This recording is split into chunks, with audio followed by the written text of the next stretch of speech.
It was a record-tying week in the ECHL. First, a marathon shootout. Then, a big power play night and a shutout streak too. We'll talk with a legendary figure and look back at some names from the past who still know how to lace them up.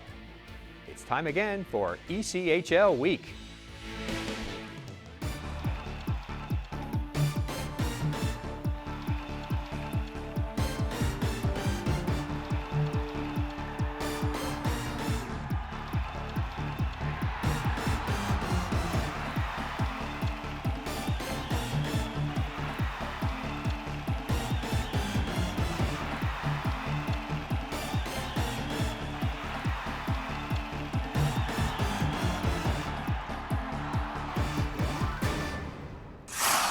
In 25 years of the ECHL, there have been hundreds of shootouts, but only one has ever gone as long as Evansville and Florida's did in the last week of February.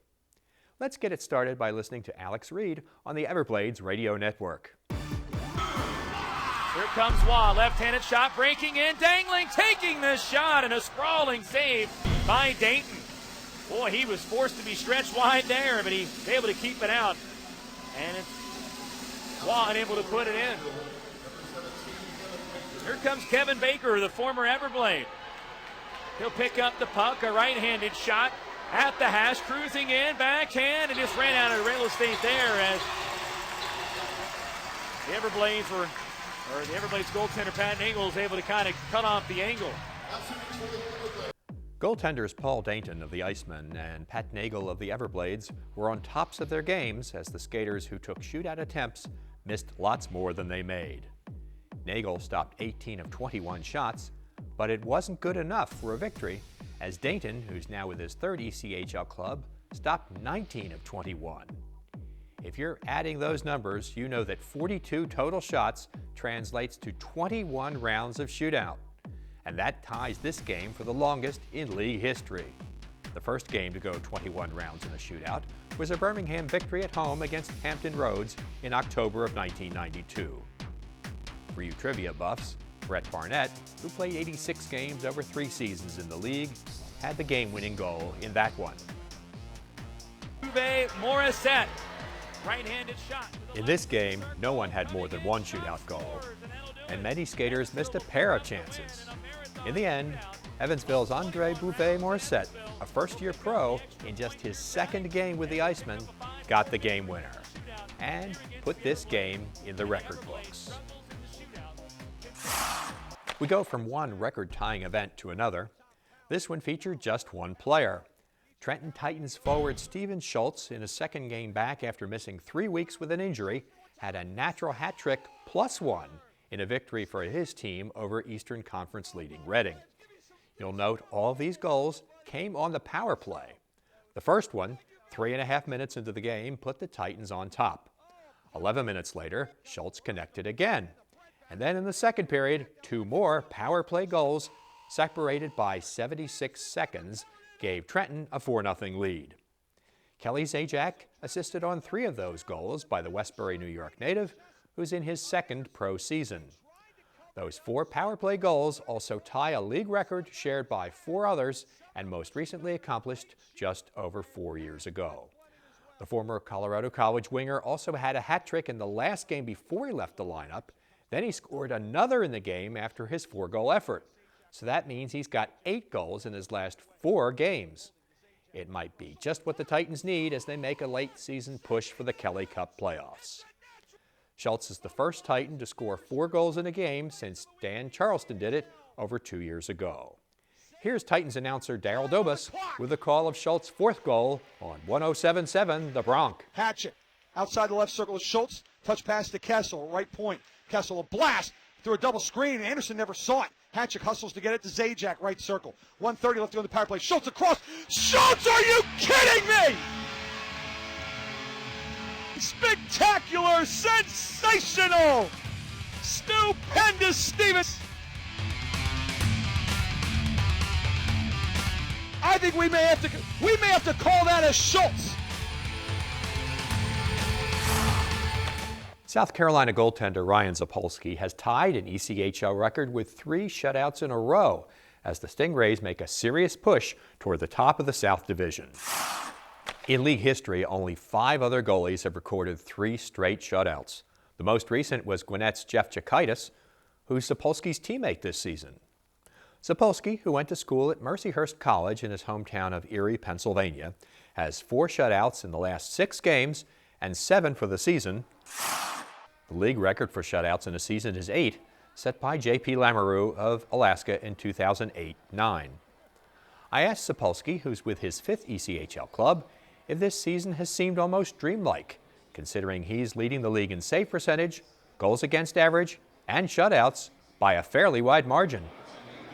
Yeah, it's a little surreal, I guess. I always knew I had the ability. It was finding the right spot, the right team to play for, and luckily I've been able to do that with South Carolina.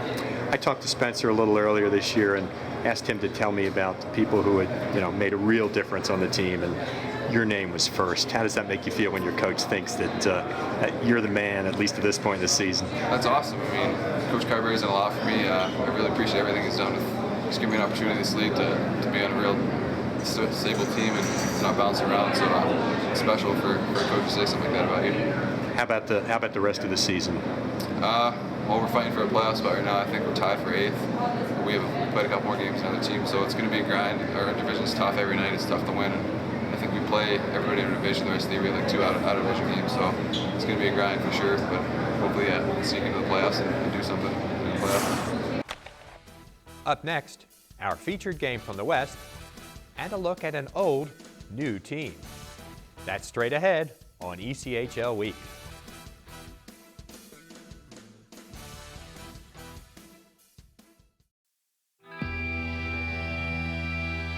I'm a legend. I'm the player you want to be. I'm the name you'll wear on your jersey. I'm one of a kind. You'll see me everywhere. On the ice. Online. On the All-Star team.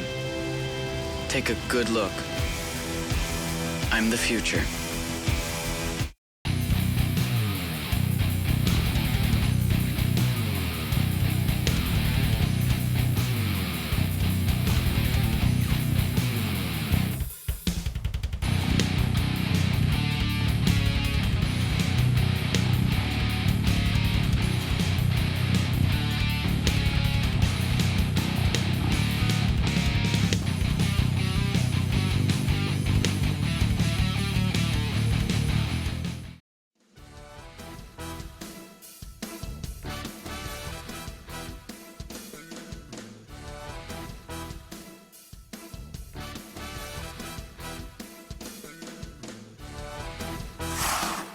First-year San Francisco is sitting in the final Western Conference playoff spot, but Bakersfield is closing fast, so every point is vital for the Bulls.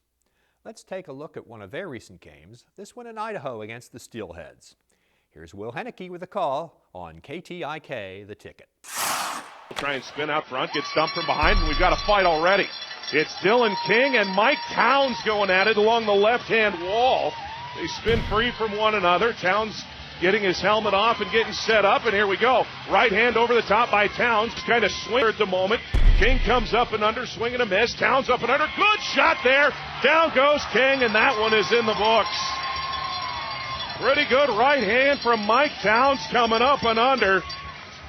King lost his footing, and that was all she wrote. Brock Ron will take it again in the left-hand circle. This time Clendening gets a piece of it over to Rob Quitt. Quitt almost turns it over. Now Gron will tee one up, and it scores! The Idaho Steelheads score off the Rob Quitt turnover. As it flutters in front of the net, and Gron didn't mess around from the hash marks. Blasting the one-timer. Heemskirk got a piece of it, but it rolls into the net, and Idaho with a 1-0 lead. For Gron, his 10th of the year. Turnover, San Francisco in the offensive zone. Steelheads maintain. Case creeping in over to DeCastroza. Shot to score! David DeCastroza. Nifty move by Matt Case, top of the right circle. finds DeCastroza all alone in the left circle, and he beats Heemskirk. It's 2-0. DeCastroza's 15th of the year. And for Matt Case, assist number 27. Glendenning does a good job, though, knocking the puck free from Blaine. In, try a shot up high, save made, thrown off the outside of the net, bouncing around, and it somehow wound up in the net.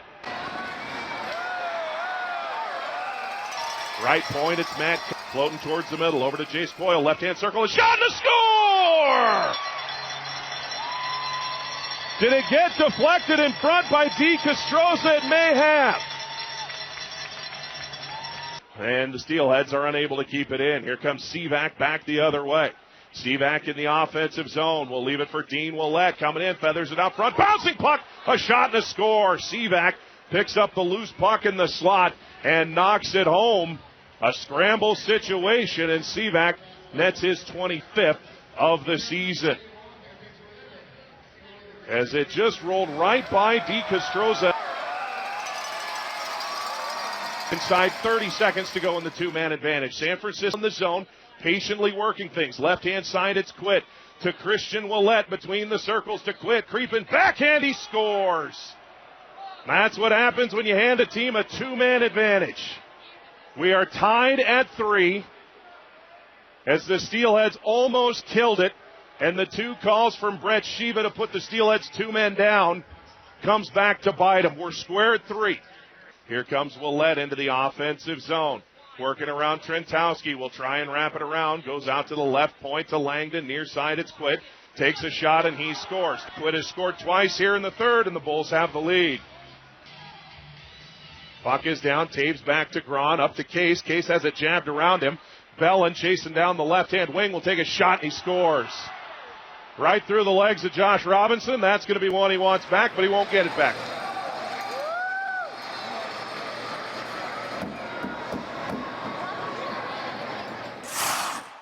Las Vegas' recent win at Sullivan Arena in Anchorage, a 4-1 victory over the Aces, snapped Alaska's 12-game point streak. The Mountain Division leaders went from January 25th to February 23rd without a regulation time loss. It was the Aces' first regulation time loss to Vegas this season in 8 meetings. You may recall that the Aces also fashioned a 9-game winning streak from mid-December through early January, and that run came in the middle of a 13-game point streak. Only Idaho has lost fewer home games in regulation than Alaska. Still active for the Aces is an 8-game point streak on the road. This is the 3rd consecutive season that Alaska has won at least 40 games. Is it any wonder that the Aces are leading the league in points with 5 weeks left in the regular season?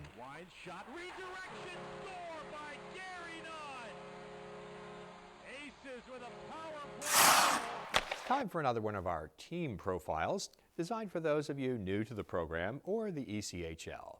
Today, we take a look at the Fort Wayne Komets.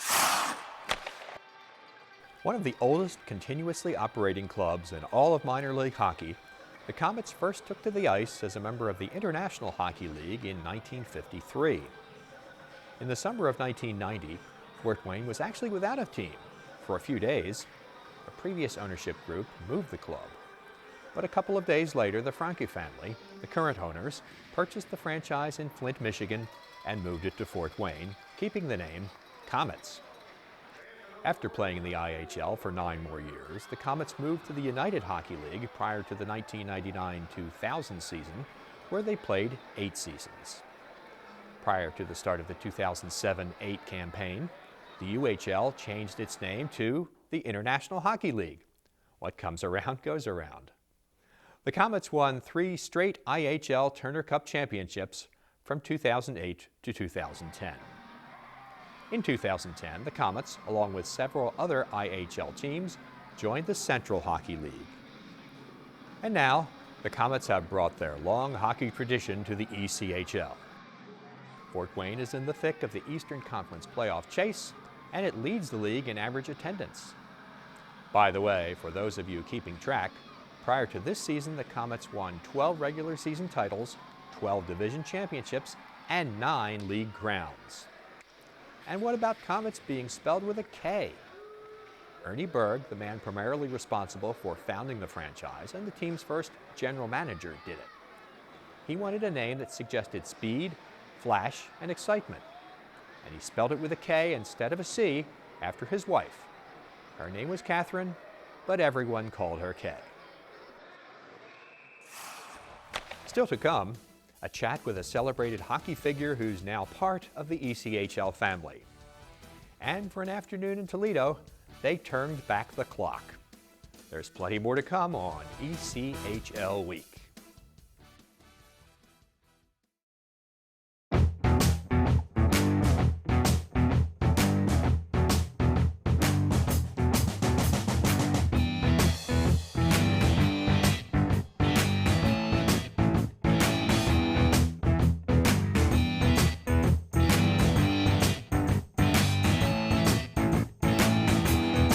So many reasons to be a fan, so many ways to show it.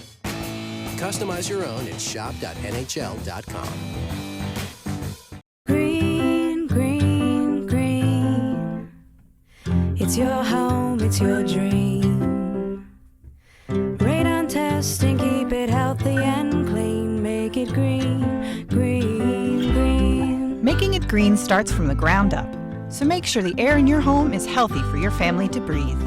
Test your home for the presence of radon. Go to epa.gov/radon. Make it green, green, green.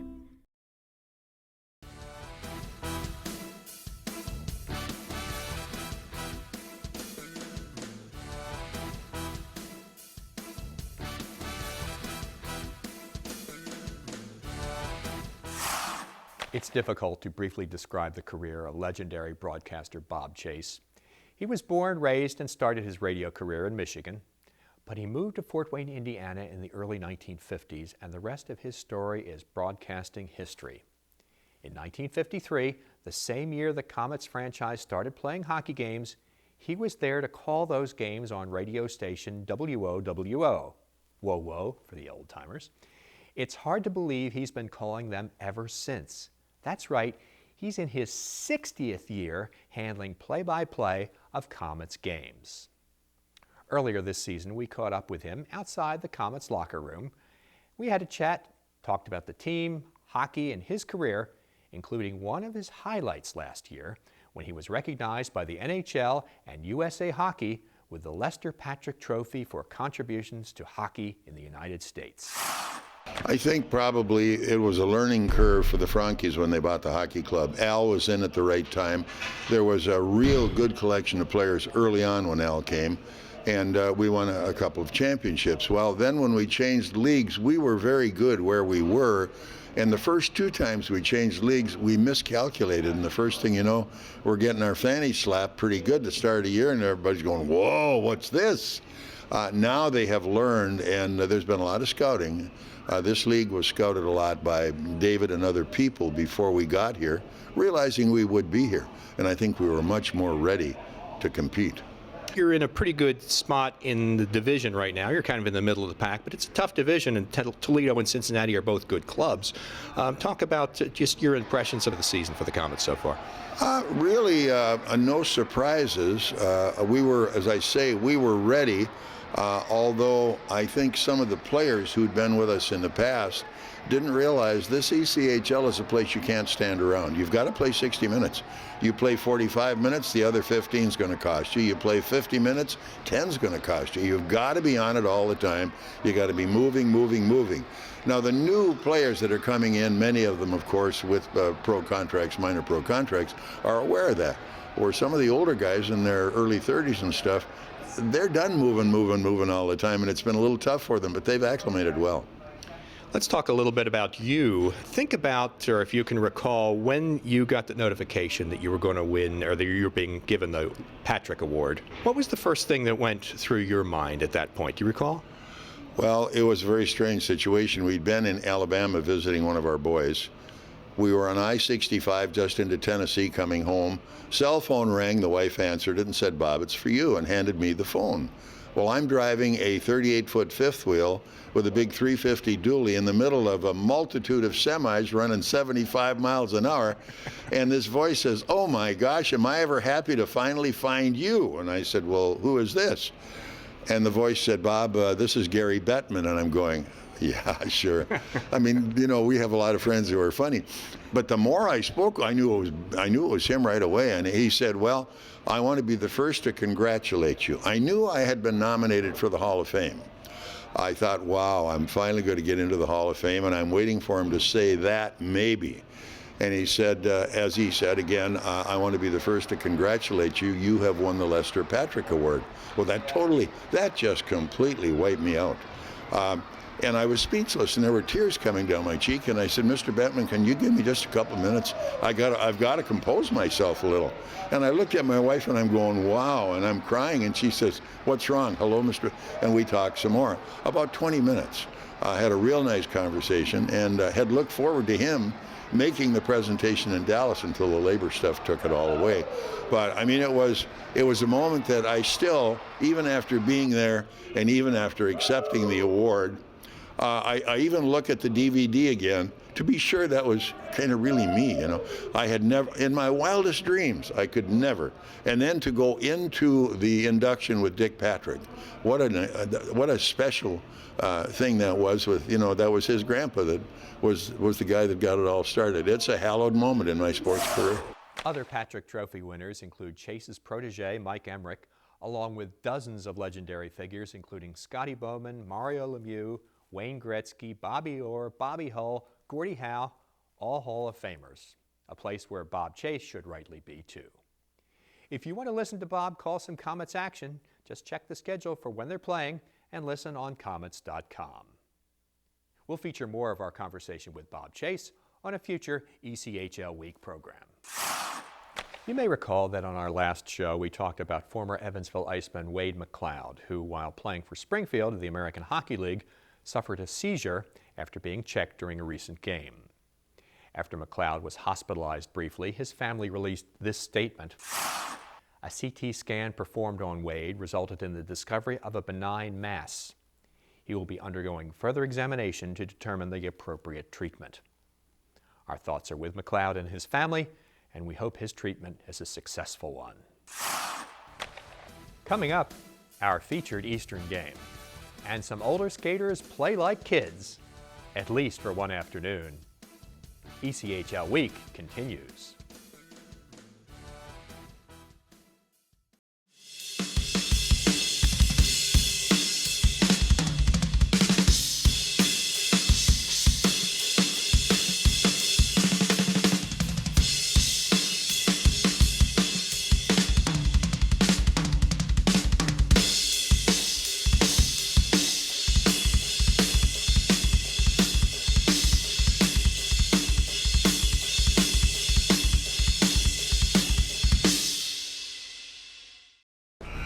From opening night until the Kelly Cup is raised, watch every game of the 2012-13 ECHL season exclusively on AmericaOneSports.com.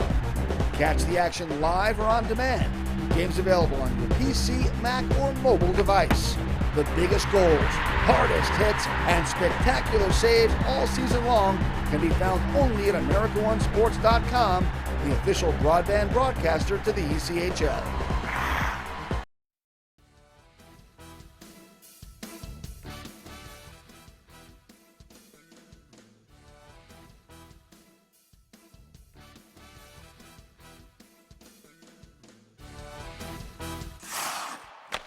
One of the more intense Eastern Conference rivalries over the last few years has been between Elmira and Reading. The Jackals eliminated the Royals from the playoffs last season. This year, Reading has been at the top of the Eastern heap since November.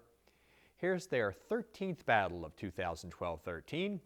Handling the announcing duties are Mark Thompson and Pat Richards on CBS Sports Radio 1240 AM. In a row this week. Reading stealing the offensive zone. Tifa shoots, score!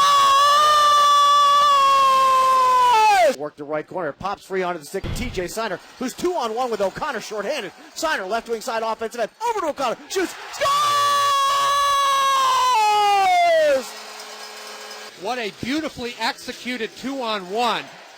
Bourbeau sends it back up to Bushy. Shot from there. Kostenko on the stop there. Reading can't clear again. Bushy keeps the left side. On the right side to Southorn. Shot stopped. Rebound loose. They score. It's going to be Jean Bourbeau on the rebound of a power play goal with 1:45 remaining in the first period of play. The Royals made a misplay with the puck that really started that entire sequence. After a rebound out in front, it'll be Jean Bourbeau who gets the Elmira Jackals on the board. Elmira coming hard. Bellamy, big hit in the far wing corner as he knocked Kashirski straight to the ice on that one. Physicality is picking up here in the early going the second period. Not that it wasn't big in the first, as walking out front as Pietrus turns wheels and scores. It's a 2-2 tie. Elmira come work hard off the forecheck, and they create a scoring opportunity. Turning and drilling it over the left shoulder of the goaltender Sergei Kostenko is Jordan Pietrus. Hanging the body off the forecheck offensive zone as Ethan Cox trying to create a turnover with David Sivitrees. Pops up, shot, score! The Royals did exactly what they wanted to. Physical play as deep in the offensive zone as Valerani trying to toe drag his way out in front. He gets taken off at the last moment. Back come the Jackals. A hit back behind the play. And there's going to be a penalty. Valerani dropped out in front of the net. This is going to be on Claremont, Mark Thompson, who just took a two-hander to David Valerani, and now things are starting to heat up. Dustin Stevenson is the Royal that's incensed. He's yapping with Jordan Southorn, and that would be a true heavyweight battle. But I think Claremont's going to get the penalty. He old-fashioned cross-check on David Valerani, knocked him straight to the ice. And the referee saw it clearly, and he's going to send more than one player to the penalty box here at the 8:39 mark of the third period. With it, Tifu gives off to Matira. Works down low to Galiev. Quick shot. Scores! Stan Galiev! On it there, Dustin Stevenson gets it across to Brett Fleming.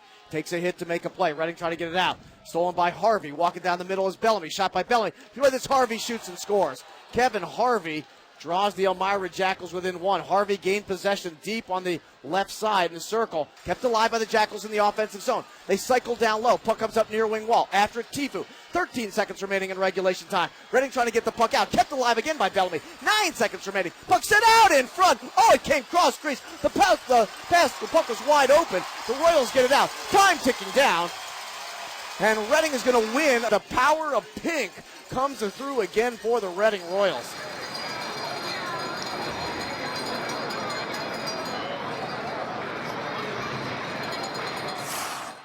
The ECHL is a developmental league with lots of young players. Sometimes, though, it's fun to turn back the clock.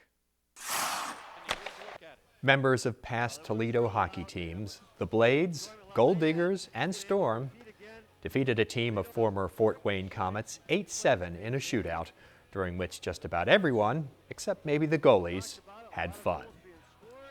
For Fort Wayne, Dale Baldwin had a goal and 3 assists. Adam Lewis scored twice for the Komets old-timers. Doug Teske played in goal for both teams. Current Walleye coach and ECHL Hall of Famer Nick Batusi made plenty of saves in the Toledo net. Among the goal scorers for the hosts were Gordy Hunt and Jim McCabe. Nick Perillo had the shootout winner. After the second period, for being part of it, and he paid tribute to the fact that we made a contribution to the history and the reason that hockey is so popular in town. But it's a great hockey town. It's great. Like last night, we were swapping stories with the guys, and today walking off the ice in front of the fans. This is what it's all about. It's giving back to the fans what they've done for us throughout the years. Toledo has great fans. Nick, it's funny, he's just on the bench today, kind of huffing and puffing. I think he's playing possum because he comes out when he has a free time away from the rink, which is never on Sunday nights when we play at a local rink here. And for a guy who says or pretends he's out of shape, he's still a cat. A lot of my buddies who play pickup hockey now, we're all football players. I always ask them, I say, you ever want to get in a three-point stance again? And all of them say no. And really, that's what goaltending is. If you're able to skate as a D-man or a forward, you can have fun and just goof around. But putting the goalie gear back on and going in the creases, it's like getting back in the trenches, and that's not fun anymore. Lots of fun and memories for those there to see what might be the first of many old-timers games between Fort Wayne and Toledo. That wraps up today's show. Thanks for joining us. And remember, until next time, make it a good week. Make it an ECHL week.